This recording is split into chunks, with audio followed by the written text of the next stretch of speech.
growing up as someone with late diagnosed autism, I always had the feeling that there was something terribly, terribly wrong with me.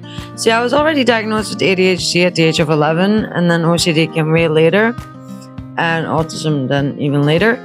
Like, even with the ADHD, I felt like there was something even more that couldn't explain it, and there was really something wrong with me.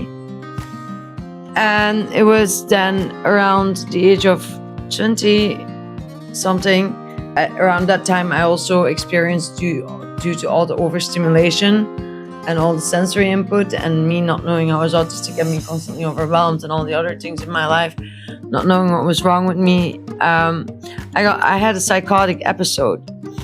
And recently I was also talking with my therapist about how many of these people that have psychotic episodes are actually just overstimulated. Anyway,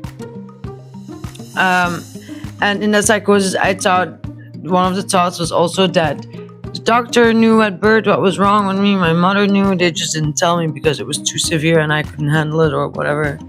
Like these thoughts that don't make any sense, and they knew what was wrong with me, and it was something structural, it was something huge, it was something internal.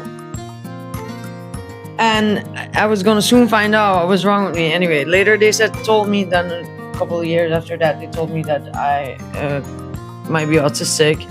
And I ran out during the testing. I said, no, I'm not autistic, leave me alone. It's not it. I made up my mind, I'm just traumatized. And then to later finally admit I might be autistic and retest.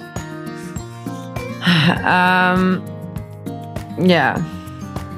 So, but there's nothing wrong with you.